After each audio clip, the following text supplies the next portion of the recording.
So today's speaker is Dr. Lars Meyer.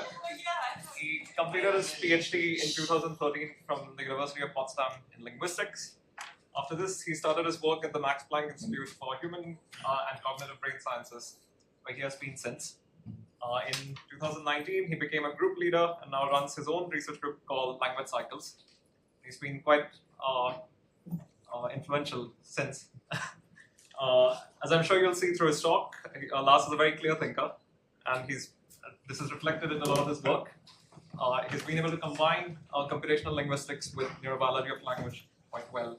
I'm looking forward to your talk. Pleasure to have you. Thank you. Thank you for the invitation again, Kanat and Usha. I'm honored to be here, and thanks also for the short introduction. It puts a bit pressure on me now to perform accordingly. I don't guarantee for that. So I will speak about different things today because I try to think of the audience a bit, which is working on diverse topics. So I have a bit on chunking, I have a bit on prosody, I have a bit on language acquisition. It's all kind of related to rhythm in speech and language, okay? So that's kind of what you are expecting. And I have two slides that build a bit of context so we can all try to be on the same page, at least superficially, all right? So the research group that I'm heading is called The Remote Doesn't Work.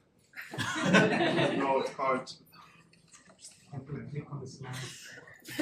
Okay, here we are. It's called Language Cycles. And I just want to show you this slide so you know what cycles I'm talking about and why I think they are very interesting and why they're important.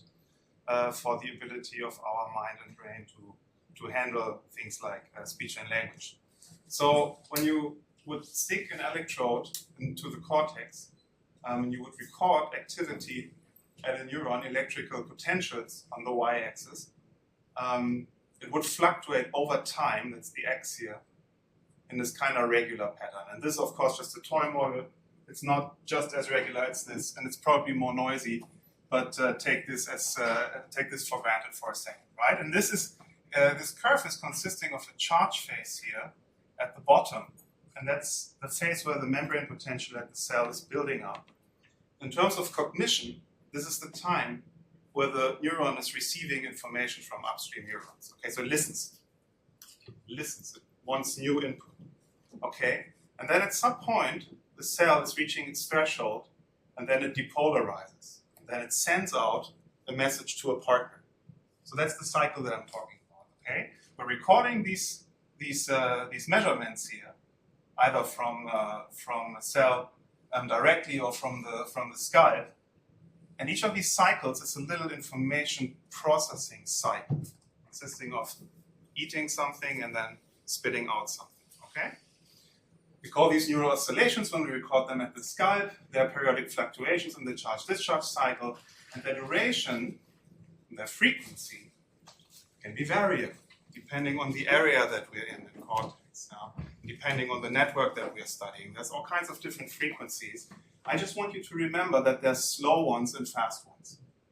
So they can be as fast as a couple of tens of milliseconds and faster, and they can be as slow as even seconds. And that's where I get interested in them, because I'm originally a theoretical linguist working on syntax, and syntax is dealing with large units. Multiple words come together to form a clause or a sentence or something that is long in time, right? So when I'm studying electrophysiology, I need something that is slow enough to handle these large units. Okay? Slow waves in the brain are related to words and how they come together. So I'm asking with the research group in Leipzig whether these ongoing cycles of neural activity, and slow ones, whether they affect our ability to process language from the inside out, just by the way that they are being built. Each of these cycles is a little time window for information processing. I've just told you this. And so the idea is that the way that these cycles are progressing affects the way that we are segmenting incoming speech stimuli into larger units, multi-word units. Okay? You can call these phrases, you can call these chunks, you can call these whatever, I don't care. Multi-word units, I think that's the most neutral one. Okay? Now the first piece of evidence that, no, that's another slide that I'd really like to show. This idea that there's an influence of ongoing activity on auditory perception is nicely illustrated by this study from the 60s. Fodor and Bever did this clever study where they presented sentences, like this one, that he was happy was evident from the way he smiled. And the sentence contains a little chunk boundary. It's the end of a subordinate clause here, okay? That he was happy. And the task of participants was to listen to the sentence and then report the perceived position of an acoustic click sound graphically on a piece of paper. 1965, okay? Now the click was presented either at the boundary or it was slightly preponed or postponed. That was the experiment, right? And now the graphical report of participants was consistently closer than actually to the chunk boundary. Okay, so they didn't really copy the time that the click occurred at, but they somehow walked the position of the click to the boundary of this internally generated multi-word unit that he was happy. Okay, so this cognitive boundary had affected auditory perception.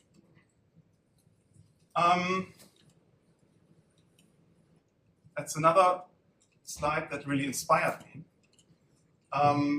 Traditionally, researchers had been using electroencephalography and magnetoencephalography to study the evoked components that occur at chunk boundaries, such as Martin cuts the grass, which is a clause, so it is short, which is a clause, when he has time, which is a clause.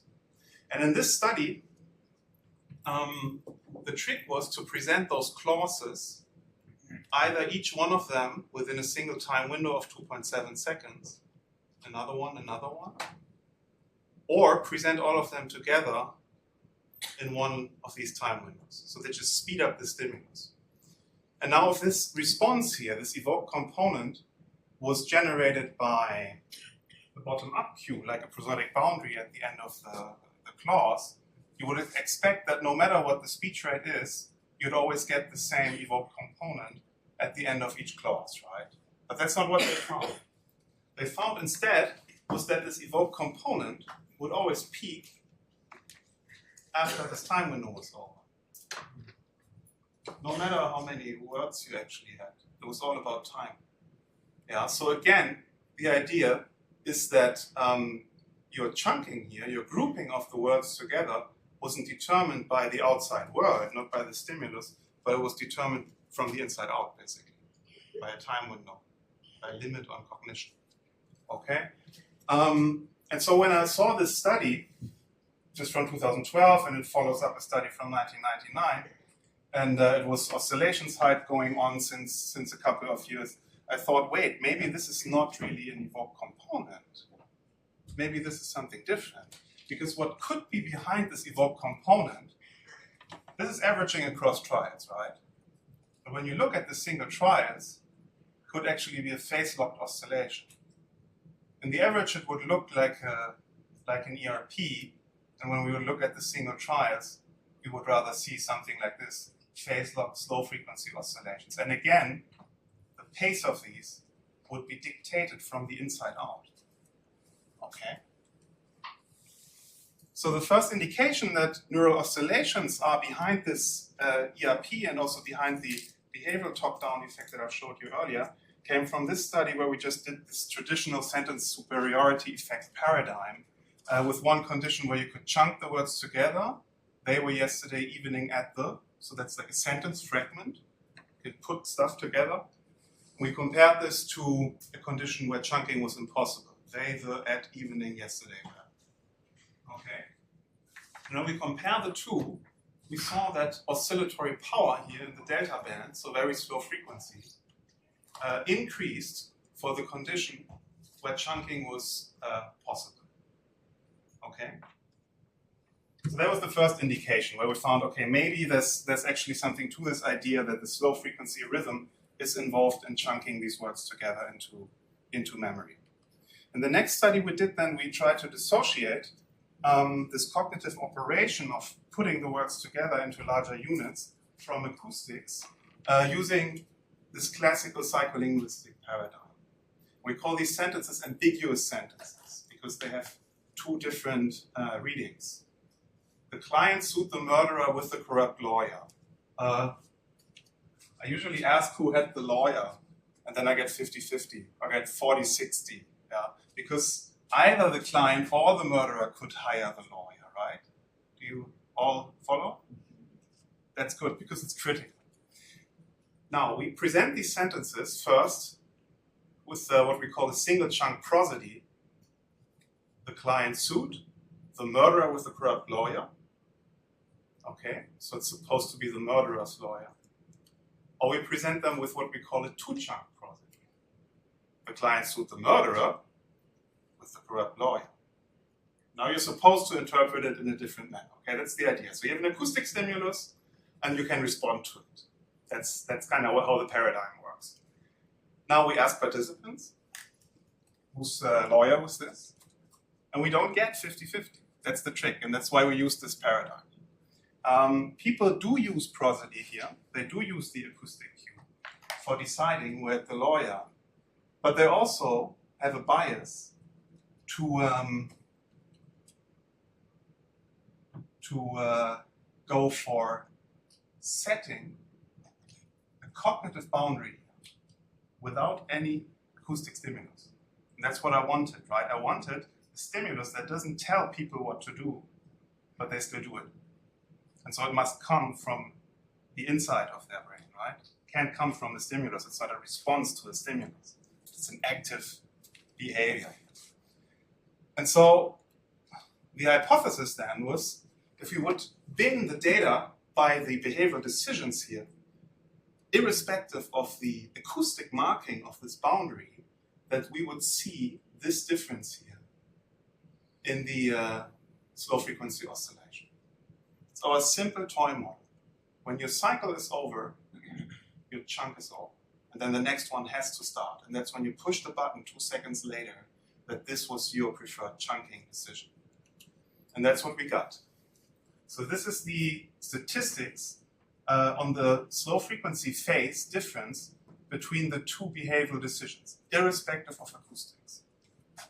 So every time you see a particular slow frequency phase angle here in the EEG, participants will report 2 seconds later that they ended a chunk here, without any acoustic reason for doing so. Okay? That's probably, oh yeah, that's also interesting. We also did an analysis here on this data set on speech-brain coupling, because we thought that when participants push the button without an acoustic stimulus, or they receive an acoustic stimulus and they don't push the button, so they go against the stimulus, then the auditory system should actually decouple from the marking of the boundary, and that's what we found. Yeah. So you can see this here. Every time participants push a button against the stimulus, their speech-brain coupling with prosody goes down. And that's, again, further evidence that this is, in fact, a top-down effect.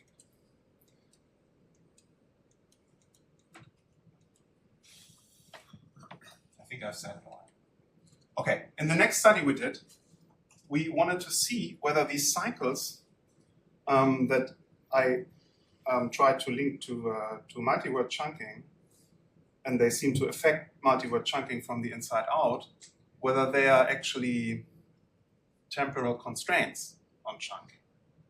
Could be, from the first study, could just be an arbitrary time point where we do this chunking operation. But since prior research has found this timing constraint of about 2.73 seconds on cognition, it's kind of the time window, the maximum time window that you have available, apparently, for integrating information across multiple words in auditory short-term memory tasks, etc. We were thinking whether maybe this effect that we observed, triggered by the slow frequency phase on chunking, whether this is elicited from the inside out once this time window has passed. And I've shown you that early ERP study that was consistent with that idea. And so we use this paradigm with another ambiguity. Yesterday, the conductor interrupted the flutist and the drummer. Please to listen now. So that's the trick. You're not expecting the sentence to continue if you do this pattern, right? Yesterday, the conductor interrupted the flutist and the drummer. That's just fine. Now you're faced with a continuation. And this was the wrong pattern. You should have done something different. You should have done this. Yesterday, the conductor interrupted the flutist. The drummer, please to listen. That's nice, right? That works. But how do you know what to do here in the middle of the sentence? Who tells you? No one tells you. No. And so we were hoping to tell people what to do just by putting all these words here together into one time window of 2.7 seconds. And we thought if this time window is coming to an end, then they have to end the chunk. And then they will arrive at the correct reading of the sentence. Okay, and in the other condition, we basically, what psycholinguists say, we push them up the garden path. Yeah, we trick them just by putting all this into 2.7 seconds, and then they are forced to do the wrong chunk. Okay, we study the ERP during the disambiguation here. That's where the error response should occur, and we relate it to the phase angle again of the slow frequency oscillation here in the sentence.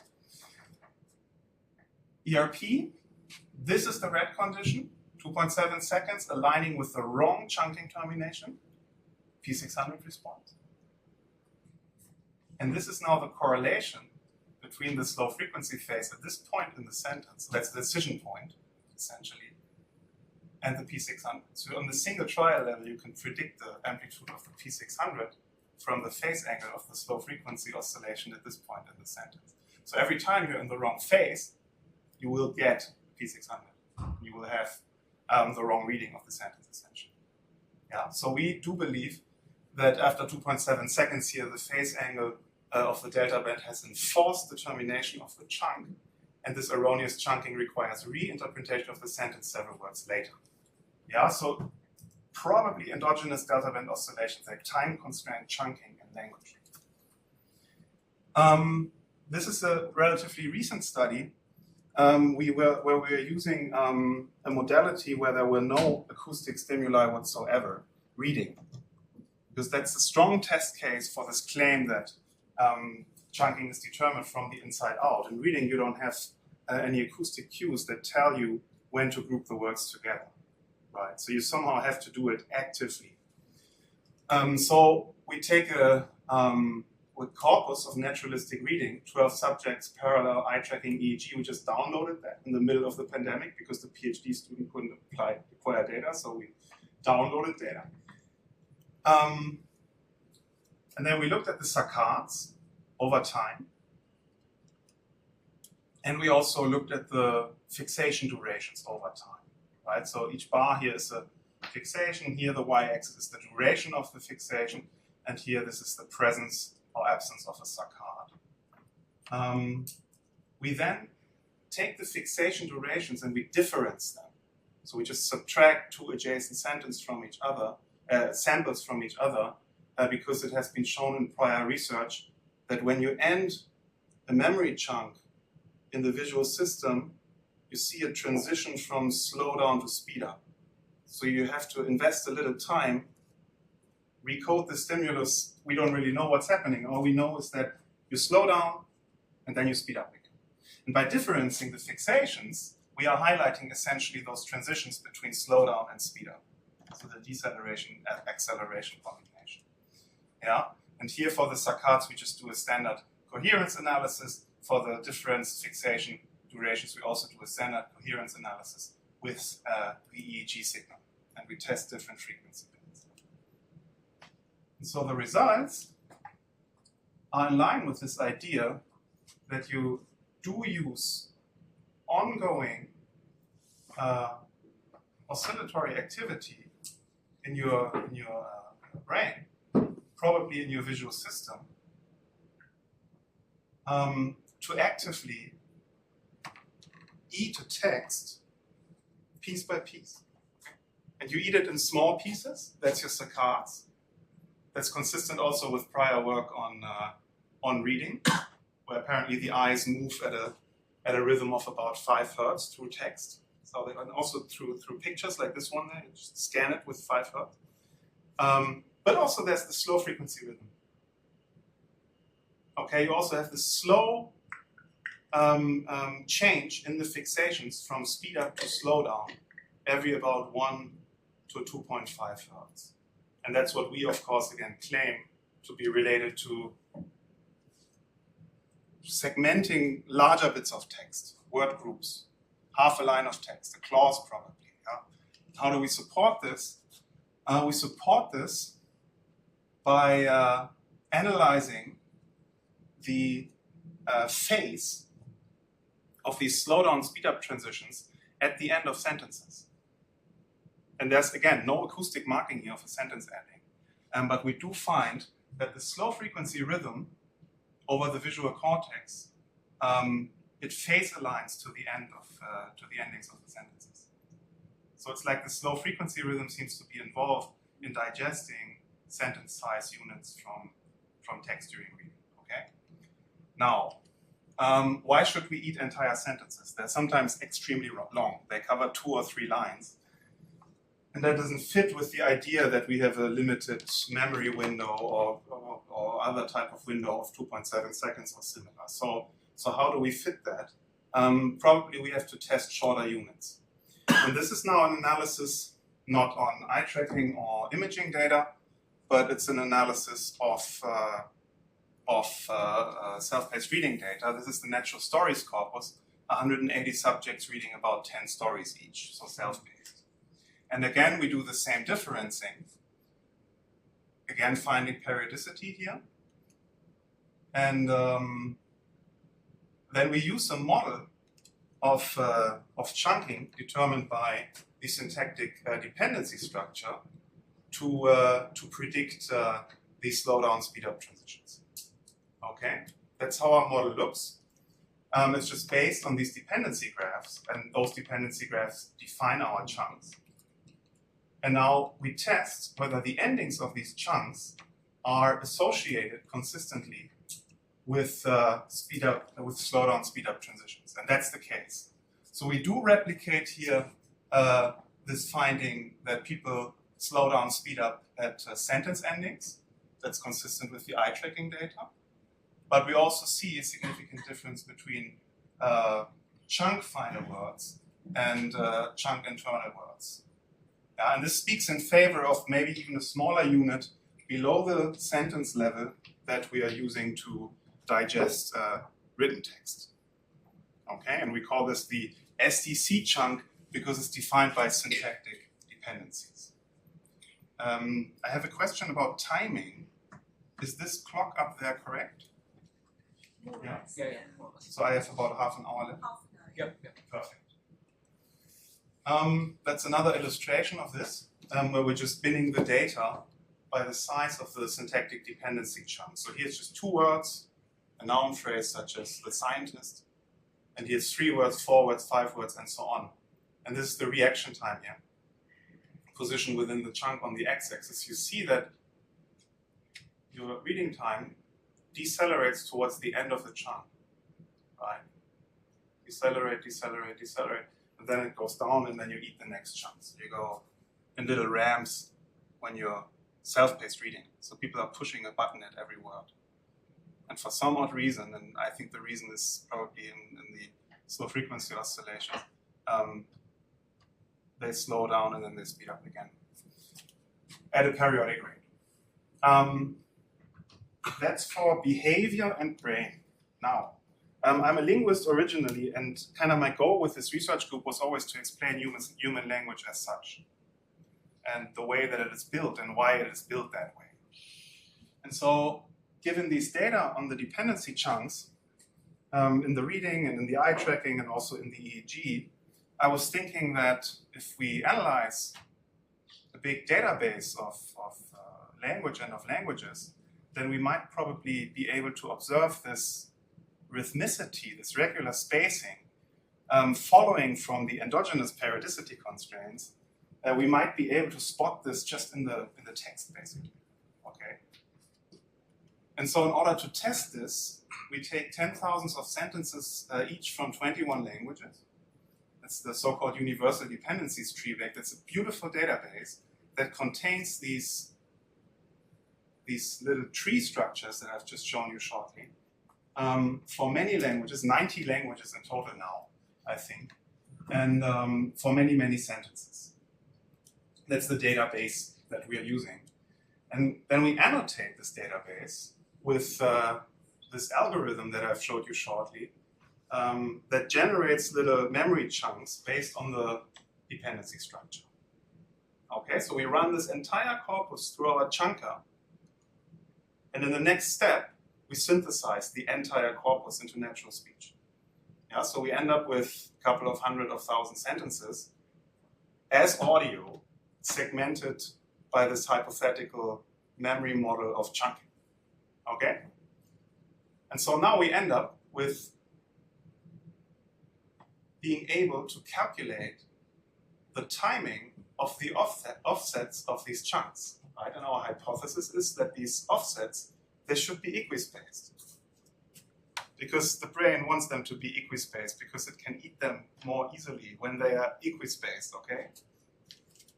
And so this is now the histogram of the interchunk intervals for those 21 languages.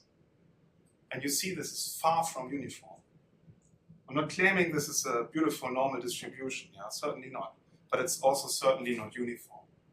So this means that there's a central tendency of the syntactic chunks, if you want to call it that, in the languages of the world to be isochronous. And that's consistent with the idea that in some way, this endogenous low frequency rhythm that I've been talking about has in evolutionary terms shaped human culture across the world, basically. At least I like to think that this is what it means, but we can hopefully discuss that later. Okay, so there's evidence for equispacing of these syntactic dependency chunks, and that's compatible with the idea of oscillatory chunking. So there's a relationship between neurobiology, chunk-wise sampling, and the syntax of the world's languages. And now I'm talking about prosody, because you want me to talk about prosody. So this was all about claiming there's no prosody and trying to devise experiments where we can get rid of prosody. Reading, sophisticated ambiguity paradigms that have all sorts of problems and have been criticized heavily. So now I'll talk about stimuli, not about cloudy abstract things anymore. But I think this is a link between what I just told you about the isochronous property of syntactic dependency chunks and prosody. So speech prosody, of course, guides the formation of macroscopic syntactic or semantic units. I did that before when I did this boundary at the end of, you get the idea, right? So prosody helps you to form units. It helps us in language acquisition, it helps us when we're adults, it helps us to solve ambiguity, so it's good. Yeah. And prosodic boundaries in most cases, they coincide with major chunk boundaries. So it helps us to decide when we have to close our memory unit in order to not forget the word stream that just came. Here we analyze, again, a corpus, a speech corpus, which for whatever reason is called Dirndl. I didn't choose it. It's 5 hours of radio news that have been hand annotated for intonation phrases and intermediate phrases. So intonation phrases are the large phrases. They correspond in prosody about to something like a sentence. And those intermediate phrases are smaller units within the intonation phrases. They contain something like a noun phrase or a noun phrase and a prepositional phrase, something like that. Yeah. That's the histogram of the intonation phrase duration. So these are long units. I think the median is somewhere around 3.8 seconds, right? And the intermediate phrases, they are the short ones. They're embedded in the intonation phrases, so to speak. Okay, so if it's hierarchical structure. And for this corpus, they have been hand annotated, so it's a high quality of the annotation. And we are simply asking whether the intermediate phrases here, these ones, are periodic. Okay, so I have a mapping between this kind of syntactic, abstract memory level and the physical level, the prosody. And so in order to do this, we Fourier transform the entire corpus, and we find nothing. And we are very sad. I depicted this with a sad emoticon on this slide. And then we're wondering, maybe this precise period that we are hunting fluctuates over time. Because some colleagues have said that language is not exactly isochronous. Yeah? And we listen to our colleagues, right? So that might obscure the results of our transform. So probably those intermediate prosodic phrases, they're only periodic in the short term. And then the period changes. So we bin the intermediate phrases of the entire corpus by the duration of their superordinate intonation phrase. And then we assess the autocorrelation between those offsets again, right? So the first bin contains all the intonation phrases that are just 1 second long, 2 seconds, 3 seconds, and so on up to the very long ones. And the little dots here are the average termination point durations of the intermediate intonation phrases. And then you can calculate autocorrelation. And so if there's periodicity in these sequences, then again we should see a normal distribution of the autocorrelation lags. The sequence should always have the same lag if it's periodic. And to account for the fluctuation in the intermediate phrase duration, we bin by the number of subsequent intermediate phrases. And now this really tells something about the complexity of prosodic rhythm, I think. When we look at very long units here, 9-second long intonation phrases with 6 intermediate intonation phrases within them, we don't see a normal distribution of autocorrelation tags, right? So that's the situation where you have so very long thing with apparently a lot of fluctuation in the duration of these units. But when you're here in the middle of the graph, so you have intonation phrases of about 4, 5, 6 seconds, and they embed 3, maybe 4 intermediate prosodic phrases, then you see these very nice histograms. And so I think the rhythmicity that we are hunting is nothing static and nothing that is isochronous or frequency constant over time. It's something that also changes across the discourse. Yeah, it's always only present for short stretches of the corpus, at least when we judge by this corpus. And that's just another way of depicting this. So oscillatory sampling of prosody might work when we think about brain oscillations again and how they might be using prosody as a crutch. But it would have to be a mechanism that can adapt its operation frequency over time. So it can never be as static as the 2.7 seconds that I tried to sell you earlier. Okay. So this is a study, again now on the brain, on what the brain might do with isochronous prosodic stimuli, what they might be good for. Yeah, it's not just, I mean, it's aesthetically, it's great if we have isochronous prosody. Why should we want that?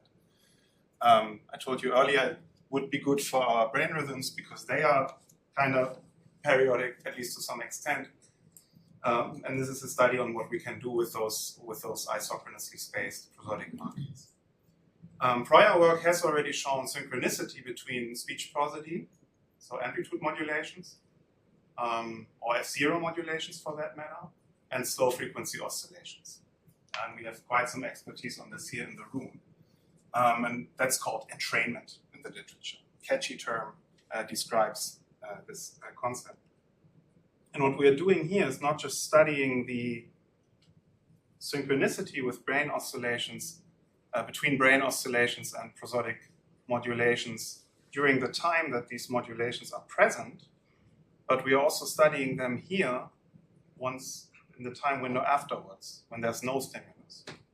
The situation here is that we have a rhythmic stimulus, like in the corpus that I've just shown you. So we have something like,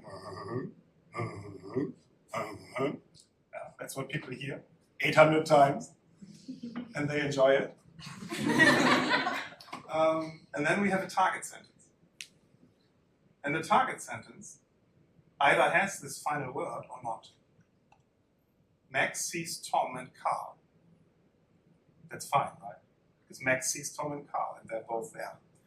But it could also be Max sees Tom, so only Tom is being seen, and Carl watches the scene and he's laughing.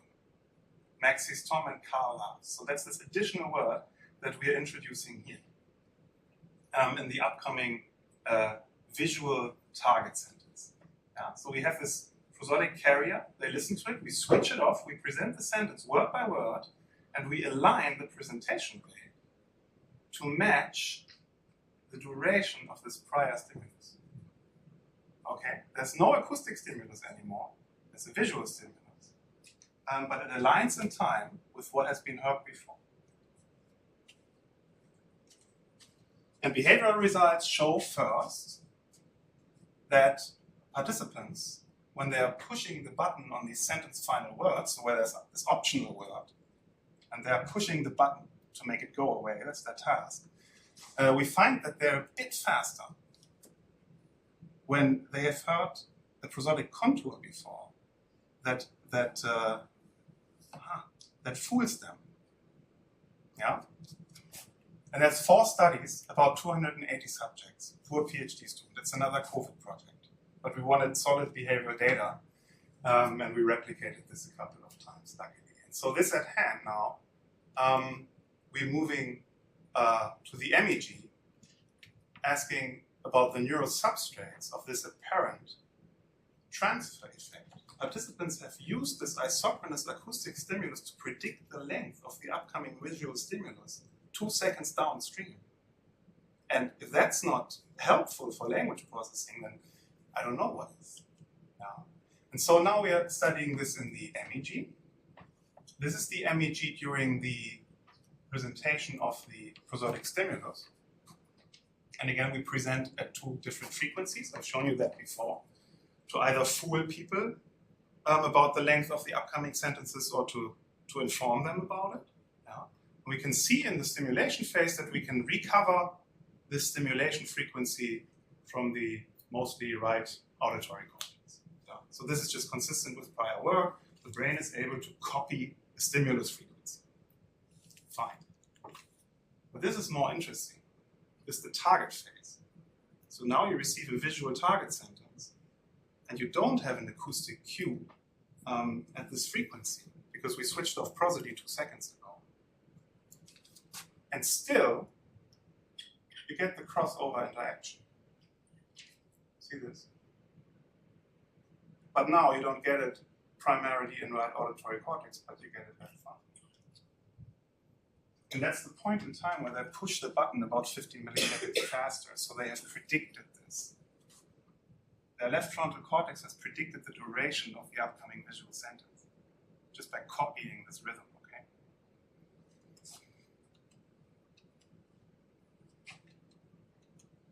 Ah yeah, that's another nice thing. Also in this data set. The ERP to the optional word. Right? I've shown you that there's an optional word at the end of the sentence. And depending on whether this optional word was preceded by a helpful prosodic contour or not, we again get a prediction error response here in the ERP. So when the visual sentence is inconsistent with the duration of the prior prosodic carrier, then we get something that looks like a P300. Well, it's an M300 because it's magnetic field, but you get the idea. I wouldn't call this a P600 because I don't know whether this is syntactic processing or just temporal prediction. Maybe it's the same, who knows? But that's consistent with this prosodic transfer idea.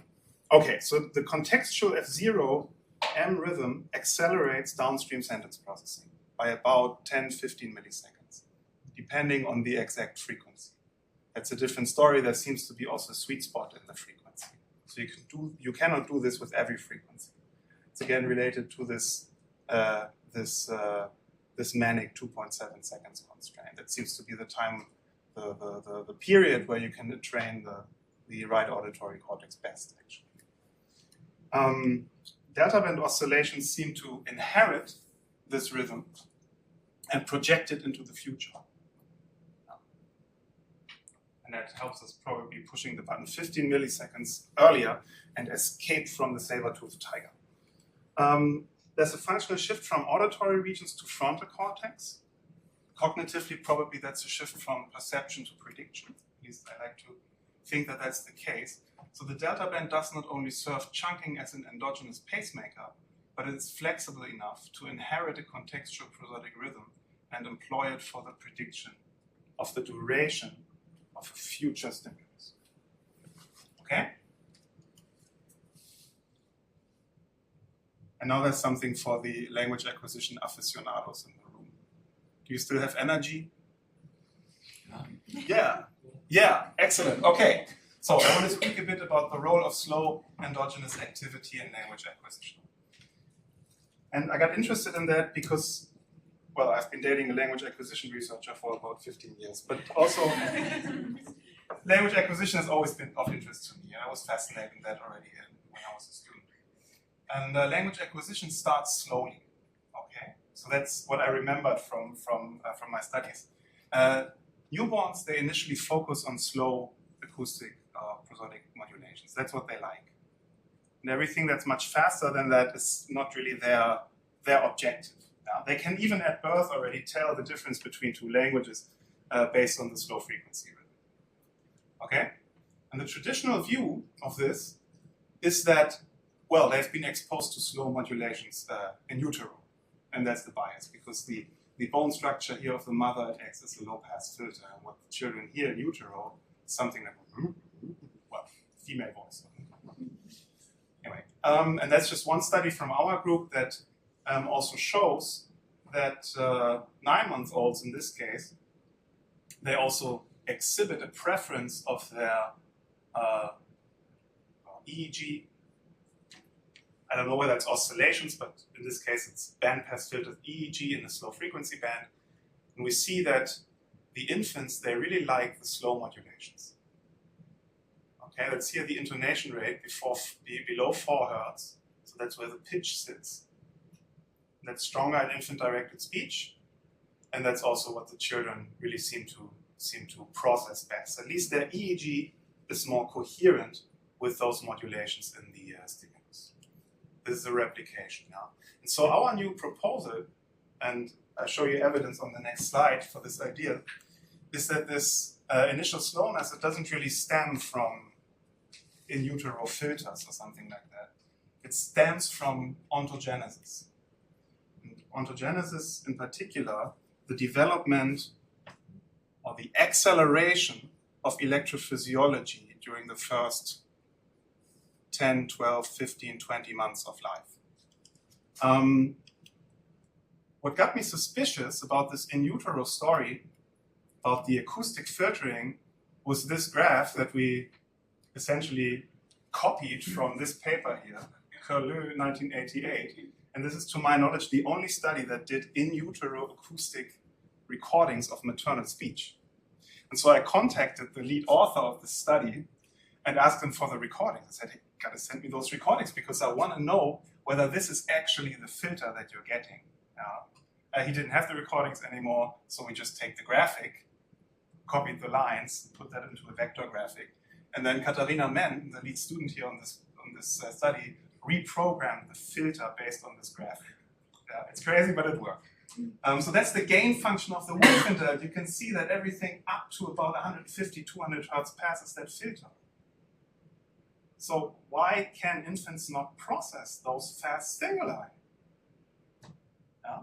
So it's not like they are restricted to 1 Hertz or something like that. But they still can't do anything faster. At least they don't like it. And so this is a graphic now of the spectrum of the EEG across age. This is 25 months. It's just EEG recordings. On the y-axis you have frequency, on the x-axis you have the age. And the rainbow is the strength of the oscillation. You see this here? There's nothing fast in this EEG. And when I saw this for the first time, I thought the intern has made a mistake with the low-pass filter or maladjusted the sampling rate or something like that. But this is how newborn EEG looks. Only activity below 5 Hertz. Nothing fast, okay? And so we are proposing that this is actually setting the limit for language acquisition. That's the reason why children focus on the slow modulations. So that's an opinion paper here from 2022. And I have a data set to support this. And I still have 15 minutes left, so that's great.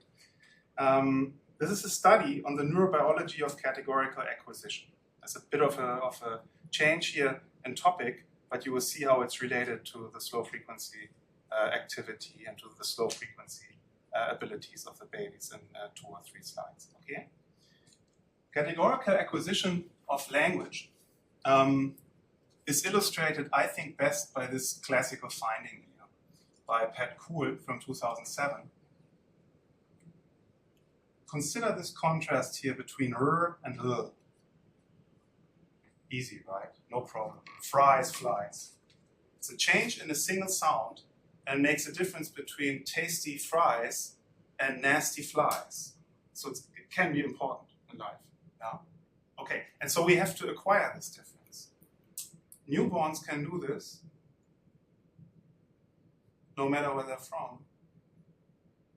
But when we're looking at Japanese infants at 6 to 14 months, they cannot do it anymore. And why? Because in Japanese, this contrast between r and l doesn't make a difference for the meaning. And it's a catchy example. You might know this example, yeah? Forgive me for being a cliche here, but that's what they used in their study. Okay, so neurobiologically, what seems to happen in the first 6 months of life is like a tuning of the auditory association system, phonological inventory, if you want to call it that, to the native language. Yeah? So it gets specific. And that's just another study from Natan's group here, fine MMN study showing basically the same result, crossing an MMN to a native and a non-native vowel deviant. And again, when you're a non-native speaker of a language, your MMN shows that you are not detecting a mismatch that is elicited by a non-native vowel. Okay, just the same evidence as this one, basically, but these are adults. So we are trying to replicate first the classical Kuhl finding here with a relatively new method, and I think one of the inventors is with us today. It's called temporal response functions. And temporal response functions are able to model for us certain cognitive operations based on naturalistic speech stimuli. So we just present naturalistic speech, 10 minutes of a children's story, I think. I think it's about 7 minutes actually in this case. And then we annotate for each phoneme in the story the properties that phonologists and audiologists use to describe phonemes. Like whether they're voiced or whether they're unvoiced, whether they're long or short, whether the tongue is moving, all these features that describe the phonemes. And we then use this matrix here of the thousands of phonemes in our stimulus that we play to the infant to see whether this infant has already tuned to the native phoneme inventory of its, well, I'm not supposed to say mother tongue anymore, so I'm saying native language or first language. That's what we studied here with 67 children. We followed them cross-sectionally from 3 months of age to 4.5 years. They listened to 8 minutes of a children's story. Our analysis based on MTRFs and EEG recordings. And we are comparing French and German, the response to French and German, and that's our baseline here. That's French. That's the non-native language, and this is like the native language. 1 year, 1 to 2 years, 2 to 3, and so on. And this is the regression analysis over age, collapsing across all native phoneme features. French, blue. across age, and this is the native language. And you see how the temporal response functions are better and better and better and better fitting the EEG of these infants through the native features. So these predict more and more and more of the infant EEG. Yeah, so this is just replicating basically the behavioral data of Pat Kuhl with 3 years of work and a lot of EEG. Great. No, that's not the whole story. It would be disappointing. We did something else. This is paradox. Why can infants do this? They shouldn't be able to do that. I've just shown you how slow infant EEG is, right? And we know from behavioral work that infants can only behaviorally discriminate to auditory stimuli that differ in at least 75 milliseconds. And phonemes are much faster. They cannot do this. It's paradoxical. They shouldn't be showing these responses. And you remember, of course, the initial preference that I talked about for slow acoustic modulations. So we first extract now the temporal response function for each individual phonological feature. And then we sort the features by the duration. And what we find, and it's probably trivial, but we never thought about it, is that phonological features, they don't change for every individual phoneme. In fact, most of the time, a feature like voicing, it stays constant for a couple of phonemes. And now all of a sudden, in your stimulus, you have something that is much longer than 50 milliseconds, maybe 150 or maybe even 200 milliseconds. And now this is within the bandwidth of the baby brain. Okay. And we find that those features who last a little longer in speech, those are the ones that have the steepest acquisition trajectory. They are alternating in such a slow rate, apparently, that the slow baby brain can learn them. Right? And then the slower ones, they are added, the faster ones, are added step by step in ontogenesis. Yeah. So, I think I'd rather skip this and go to the clinic. So that was the story about the acquisition. Apparently, the phonological features are acquired first that are slow enough in their alternation to fit the slow operation timescale of the infant brain. Yeah. And then the final part that I wanted to show is on developmental language disorders and how we can also use these beautiful methods here to probably inform clinical research. Yeah? So in developmental language disorders, infants have what we call a feature level deficit. So they have, for instance, a hard time telling the difference between a l and a r. And let's say they're English natives, okay, or German natives, so where the contrast is significant. And those children cannot do it, at least not so well. And that's particularly pronounced at high speech rates.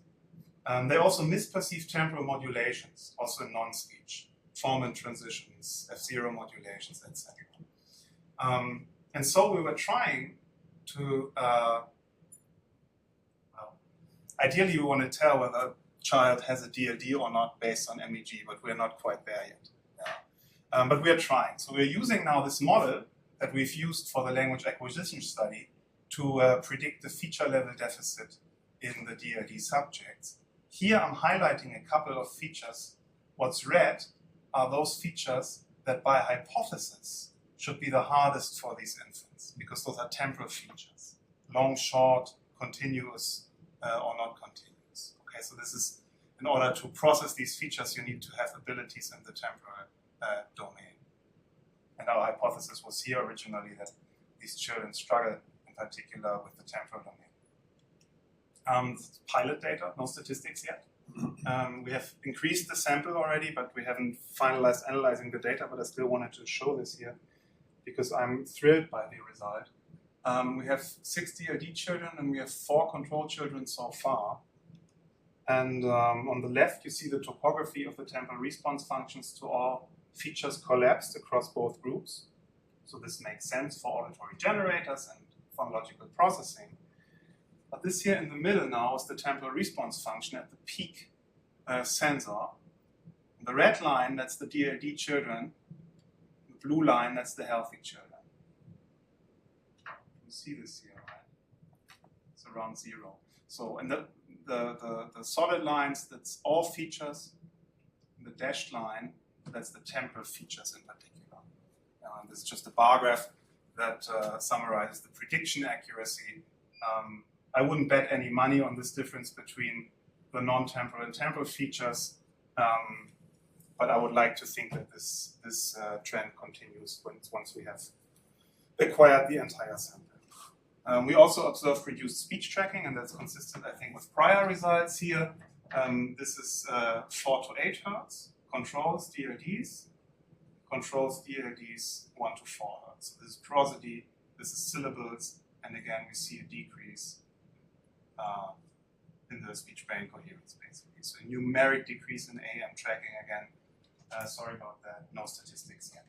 And in the future, and we're already working on this together with a team from the University of Erlangen, we want to turn this possibility, I wouldn't say ability yet, but we want to turn this possibility of detecting deficient phonological features with the MEG, we want to turn this into a new intervention method that we are calling enhancement therapy. And enhancement therapy works like this. We first detect the deficient phonological features at the scalp of a child that has a speech sound impairment. And then we synthesize using an artificial intelligence an audiobook that contains a lot of these features. Yeah? And that actually works. It's quite funny. You can ask the AI to generate you a book with a lot of P's or a lot of L's or a lot of K's. And then you get a children's book with a lot of K's. That's great, because we might have a child here that struggles with the K. Yeah. And so we make a book with a lot of K's, and then we use a machine learning classifier to detect the deficient sounds in the recording and amplify them, just very subtly. It's like me speaking with a very strongly articulated sound. Yeah, it's not as strong as that. It's more subtle. And then we play that audiobook. So the child gets it home. The doctor says you have to listen to this book. Yeah, take it home, and then come back. And then one day we want to do this in a closed loop and help basically the children to cure their own struggles in the home environment. Yeah. But this is probably kind of the next 15 years. We are here at this point, and probably we have succeeded doing this. Like I said, the full data set is still waiting to be acquired, but I think the idea is nice, and I wanted to share it. So, categorical perception is detectable with the EEG in developmental populations. Infants acquire features first that extend over time, building on their prosodic abilities and their initial electrophysiological bias for slow frequencies. The acceleration of electrophysiology during development may shape acquisition, because we've seen this relationship between the duration of the acquired phonemes and the order of acquisition, and that parallels the ontogenetic development of electrophysiology. Categorical deficits in the DLD may be detectable with MEG, and the advancement here is that we might be able to assess feature level deficits from short, and I'm talking about 5 to 7 minutes of Skype level recordings. In 15 years, this could be good enough for telling whether this child has had an improvement from non-supervised passive therapy. So you don't even need an hour of therapy a week for that. But yeah, I'm promising too much here, but I'm just excited by this. If you don't have a Christmas gift for this year, is too early. But it's made in Cambridge, and so I thought I would advertise this. If this got you interested in rhythm, in speech and language, in case you haven't been interested before, then probably in 2024 you would want to ask your loved ones for giving you this book for Christmas. It contains 50 chapters on rhythm in the structure of speech and language. So this is linguistic work, phonetic work. This is on physiology, so we have something on the jaws, we have something on breathing, we have something on neural oscillations. Prosody, the prosody syntax interface. We have typology in there, rhythm across languages, which complicates the whole story that I've told you about. Diversity of rhythm across speech registers. We have a whole part of rhythm and language acquisition, which is a very, very interesting topic, I believe. And then rhythm also in speech and language disabilities such as DLD, stuttering, Parkinson's, etc. So we were hoping to give this to you for Christmas 23, but we didn't quite succeed. We are like 3 months behind. It's entirely the fault of the editors, of course. So with this, I would like to end, and I thank you a lot for this opportunity again. Thank you for the invitation, Kanat and Usha. It's been a great honor, and I'm now looking forward to our discussion. Thank you very much.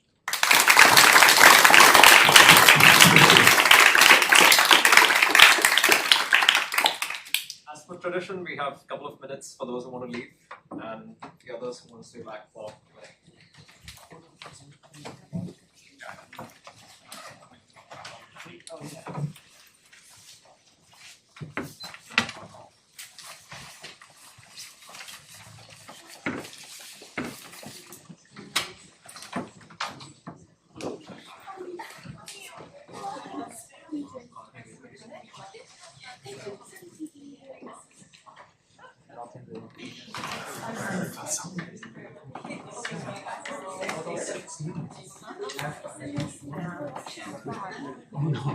And I thought, but, so that's when I asked. Yeah. Well done.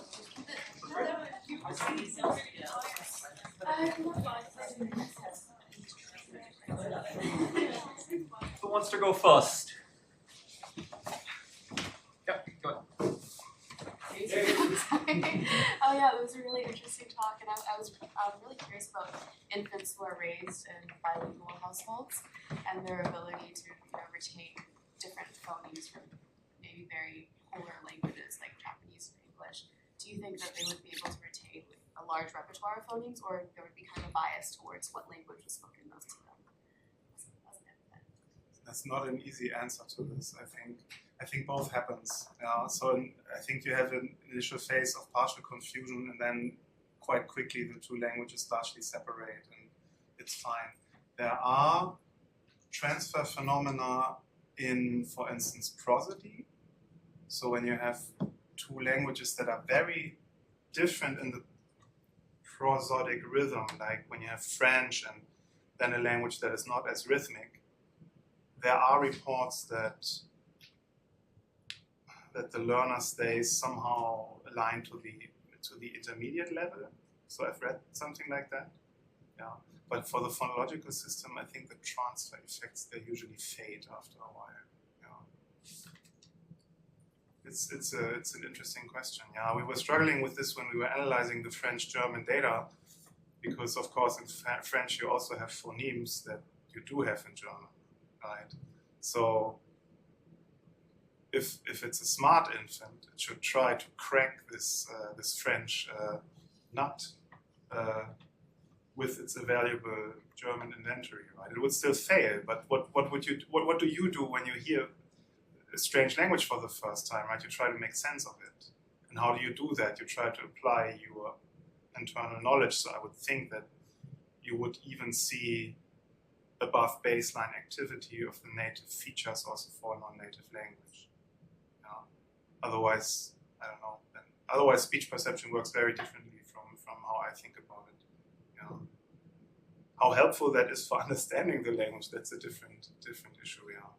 But we discussed this earlier today, and there's even reports that listeners have above chance performance when they listen to a language that they just don't understand. When they're being asked about the content, they're still approximating it. So there has to be some way they are doing it. Whether that's related, I don't know. Hold Great, thanks. I mean, I was particularly intrigued by this plot where you show that infants or babies develop these high frequencies over a few months. I was just wondering, do you think that these rhythms, or whatever you want to call them, are not there in the first few months, or whether it's maybe a matter of synchronization between neighboring brain regions, or you just don't see it in the EEG because the synchronization has to evolve, and it's easier to synchronize areas at low frequencies and high frequencies. So I think the conclusions will still be the same. So maybe the synchronization is what's important. It's basically, yeah, and that could also be a mechanism why some kids might have problems with, or continue to have problems with this high frequency information. Very good question. While you are thinking, I mean, I guess there are not many ECOG studies with kids where you could actually check that, but maybe with OPMs, which could also be useful for the application. Now you have to do it in utero. We're all waiting for them. You have to do it in utero with OPMs or with an MEG. I know that in utero, that's the literature that we're citing, or that the student has cited, so I probably haven't read all of it. But it seems to be established that infants in utero, they only have something up to 8 hertz or something like that. So that's just something we read. And we see it from the EEG at birth. Now, why is that the case? When you want to link it to white matter growth, it's in a way to my idea of what the long association fibers do. It's paradoxical. Because we do have after birth still growth of the white matter. For instance, the arcuate, that's an ongoing discussion, but still some people think that the arcuate reaches the prefrontal cortex only a couple of months after birth. So at birth, it only has a connection to the premotor system to allow for babbling, because the child needs it to have the motor targets for acquiring a language, and then only later it reaches BA44. And so white matter growth would rather predict that you'd get an increase in slow frequency activity. And that's the opposite. Yeah.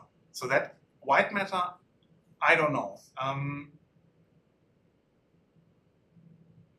What is true is that the neurotransmitters change. GABA is not available to a newborn. And GABA is required for having gamma band oscillations. You need this, you know that, right? So you need inhibition to cancel the excitation. I could take chalk. To cancel the excitation, in order to generate a sine wave, when the excitation shoots up, you need inhibition to get it down again. And then you get excitation, again inhibition, and then you have an oscillation. And in order to have a fast oscillation like gamma, you need GABA. And those infants don't have GABA yet. And that's the reason that we are giving in the opinion paper for why they don't have the high frequency activity. Yeah. But that's gamma.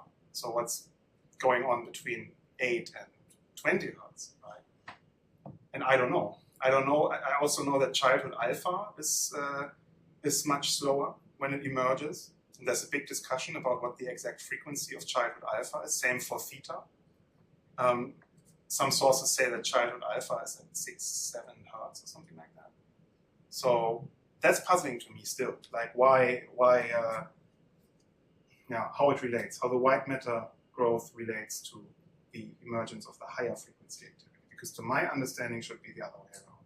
Because the long association tracks, they're related to slow frequencies. When you have a large network, you need a slow frequency to integrate all the inputs because they arrive from over various different distances. So there's variability, and so you need a long cycle to guide them all in. You need someone who has the door open for a long time, basically. Yeah, and that's what's the relationship between long distance association tracks and slow frequencies. Yeah. So it's paradoxical still. White matter recordings from children are tricky. We are not allowed to scan them in Germany. There's a study from Italy, I think, Pirani's study, where they have done imaging, white matter imaging about, I think, 5 to 7 years after birth. It's the study that is making the claim about the growth of the arcuate. Besides. So I'm sorry. Yeah, come on. No. No. Okay. I don't want to Like look this. at the etiquette. It's related to what you're talking about. There's something else maybe along that we go here with the story, that infants have a much faster breathing rate, quite faster than adults, like 30 to 60 minutes, which is faster. So something else to consider perhaps. Yeah, what is the relationship between breathing, blood flow, and electrophysiology? A strong one. Yeah, but I don't know it. I don't know anything about it. Like, I would be we've done now a bit of work on relating breathing rhythms to prosody.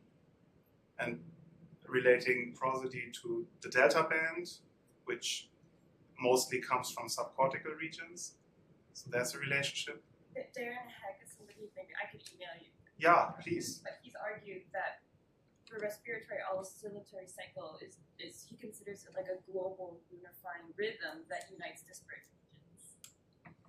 And you would say then for younger infants, when they breathe faster, they should, in fact, also show the pattern the other way around, right? They should show more like faster biases. Worse, perhaps? This is the first time I've ever thought about this. No idea. No, but you're right, yeah. Yeah, you're right.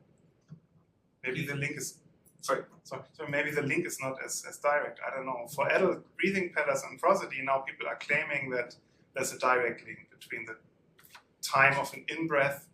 So I think Shakespeare said it, what is a word made of but breath, right? And so we need to inhale to produce an intonation phrase. And so there seems to be a direct relationship also on the cognitive level. You need blood for processing a syntactic unit. It's a very simplistic toy model kind of, yeah, but there's evidence for that. For anything faster, I don't know. Is there evidence for syllable rates that's somehow coupled to? The next one. Sure. Keep.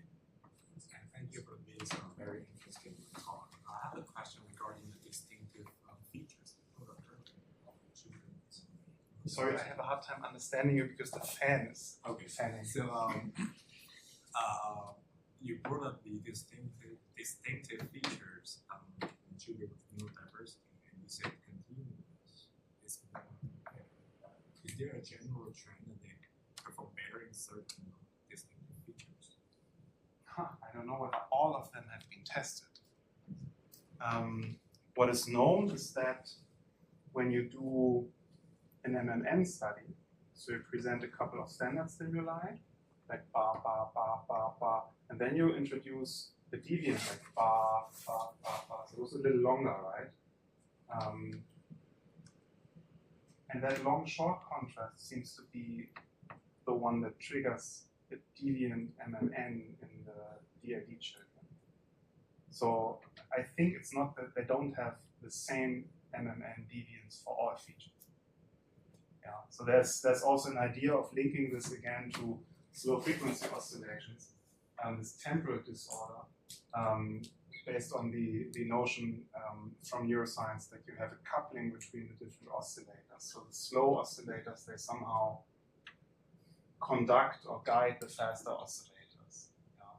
So if you have a temporal impairment on the slow frequency scale, then you would have trouble processing short-long contrasts, formant transitions, changes in F0, etc. That's why we picked them. Yeah, sorry if I haven't been explicit enough about the hypothesis.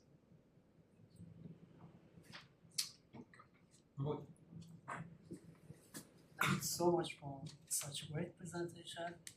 I have a question about slide number 48. Can I see that? Of course. Thank you. 40? 48? 48.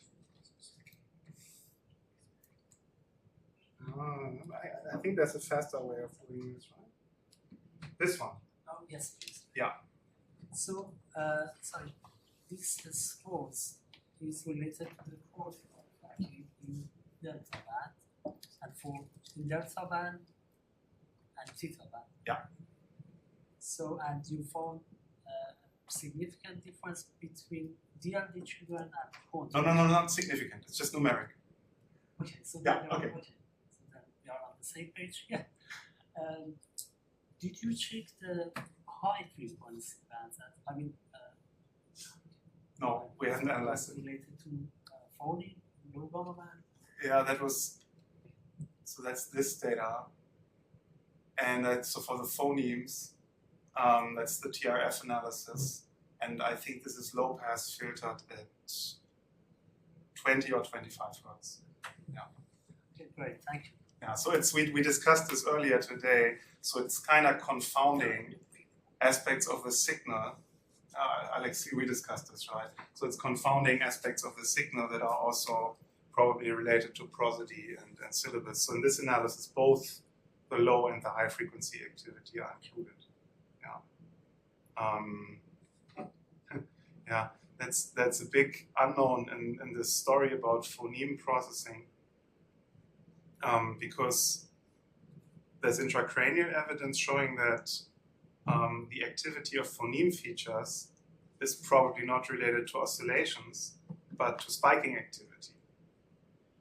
Now, you would see this in Skype recordings rather in the high gamma band. And we never analyzed the high gamma band in Skype level recordings because it's too noisy, right? So this is low pass filtered so much that you shouldn't be able to detect brain activity that is related to features, if the features are related to spiking. Yeah. And still, the literature has, I think, 1, 2, 3, 4, 5, 6, 7, 15 studies that those features are being reflected in the EEG. Yeah, so it's either frequency smearing or it's something different. Yeah. Thank you. Thank you. Since you're on this slide, why does the TRF look so weird? I don't know. So this is a TRF to what again? What's the stimulus? The features? Yeah, these are all features collapsed. So that's Right. the solid line. And the dashed one is only the temporal features. So continuous and long short, I think.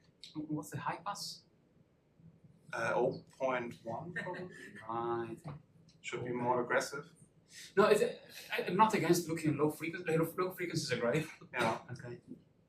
But they kind of dominate the TRF. Yeah. And so, I mean, that thing that is going down is probably because the cycle, the 0.1 is so strong. And so you can't see the rest. Yeah. So you either detrend it or you high pass. Like 0.5 is a little bit gentler because you can actually see the faster ones. So it could be that maybe the difference is just in the low frequency. Yes. That's what I'm saying. Just it looks a bit like when I do field with TRFs with very low frequencies. Do you detrend like with a windowing function, or because when I detrend across the entire data set, it doesn't change much? Look, I studied with Alain Chevenier, and he's like, don't filter. Don't filter. Yeah. Don't filter, just detrend. But at the same time, the detrending introduces artifacts as well. So honestly, I don't think there is one way to do it. Generally, I would try a couple of ways and see what is consistent across those ways. So even if in the papers maybe I show one thing, maybe you try a couple of things. So detrending is tricky because what do you do? A linear detrending. You do a couple of detrending at different orders. But the simplest thing would be to try a higher pass first. Yeah, like a bandpass filter. Yeah. That's also, I recommended this to Alexi earlier, I think today, the same thing is. Yeah. Just to get a clearer picture of what's going on, because I mean, maybe the spatial distribution of the weights looks good. So I would expect something a bit clearer there. Anyway, sorry, very technical, boring thing. No, but that's important. And I mean, a similar point goes for the sampling frequency, right? So I think this is downsampled for 100 Hertz. And maybe one could even go further down and combine that with a more aggressive bandpass filter. I mean, in my experience, the low-pass filter doesn't matter as much. It still matters, of course, but this is MEG anyway, right? Yeah. So I'm not an MEG person. But in EEG, for example, the low-pass filter doesn't change too much because it's the low frequencies that steal the whole thing. Yes. I also thought about it, and that's I think what we tried for the infant data also, and that's quite easy, right? You just analyze the stimulus, do an FFT, and see where the peaks are, or the maximum of the amplitudes are. For instance, for the phoneme rhythm, you can even just calculate the length from an annotation, and then design the filter accordingly to just catch that alternation frequency. But it's probably the question that came earlier about how the features are actually operating neurally. That's unresolved, and that's probably unresolved in my mind as well.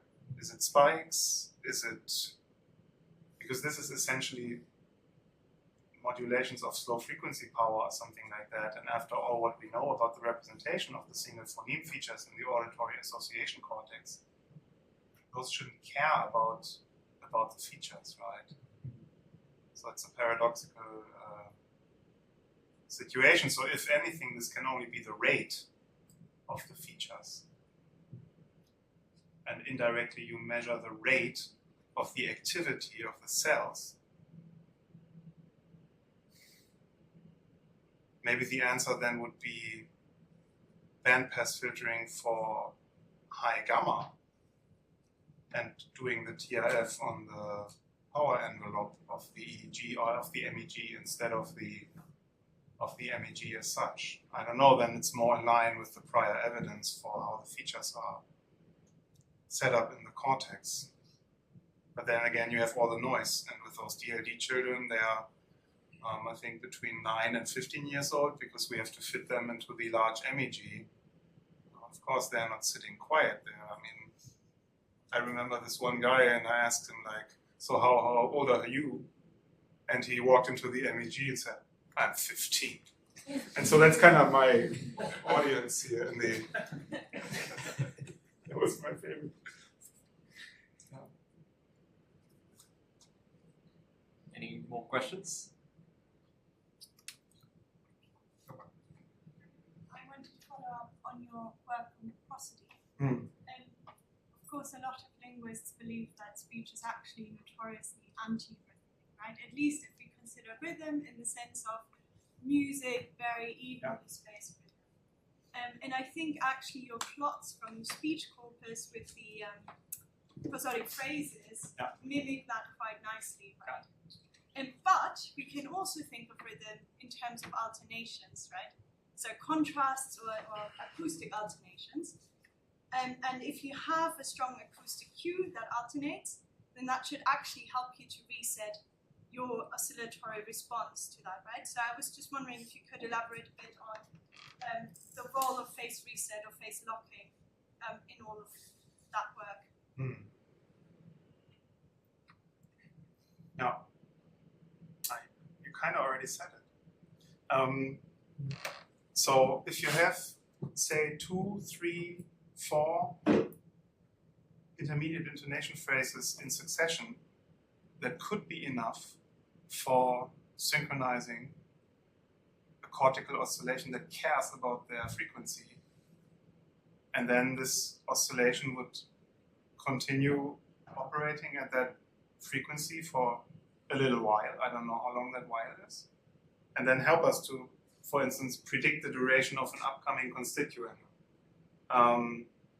Now, yes, you're right. This is showing that this exact period is short term, very short term, 3 to 5 seconds, and then it fades again. Probably it fades completely, so you have even a stretch of chaos, and you need to assign a new phase reset. I can speculate a lot about this. So I think that in conversation, dyadic conversation, and we talked about this shortly before the presentation. What we're doing is actually we're establishing like our common denominator in terms of rhythm, choice of words, etc. So I think someone has written this like dance, right? So we try to find a way to feel comfortable. And if we don't feel comfortable, we don't talk to each other, right? So there has to be something that pleases both sides in dyadic conversation. And maybe it's this, that we have to somehow align the particular frequencies that we like in particular, but that's blunt speculation.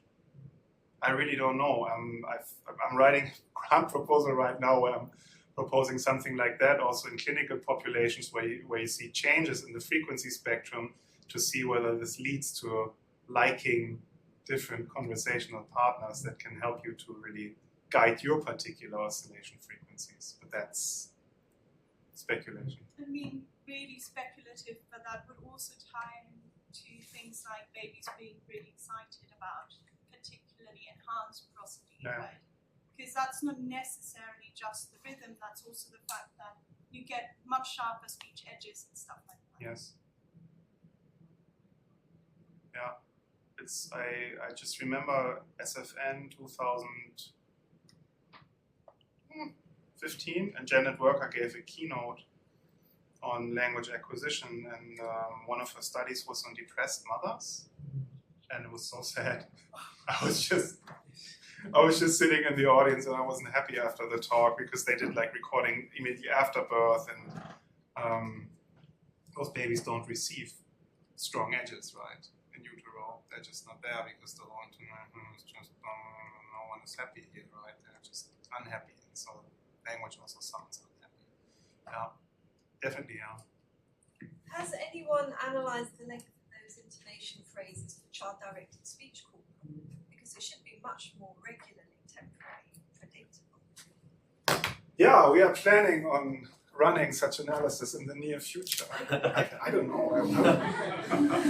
I would think yes. Because that would make a lot of developmental sense then. I would think that someone, I mean, well, we know that there's more F0 modulations, the F0 range goes up, but that's all frequency domain, you're right. It's not like this one time domain autocorrelation analysis or what's it called? Coefficient of variation analysis. You're right, yes. It goes back to what we said earlier, where your brain starts and where it finishes. I think it's very different. How could I test in an infant whether they are predicting the duration of the next stimulus in an EEG study, like in a factorial design? But it would also change with age anyway, because at the beginning they themselves are producing one word, then two words. They're not producing an intonational phrase, although they might be producing an utterance, which is what we discussed at lunch. But that would be a great study to do. That would be a great study. With the prosody study that you had at the start, where you're priming the participants with something, because that's what one of my questions was, that do you see any effects in infants or young children, where is there any effect of priming with a particular intonation pattern? Because does that help in chunking or improvement in when there is a congruent trial, for example, versus incongruent trial? I don't know. I don't think anyone's used priming. That was a very nice technique. Yeah.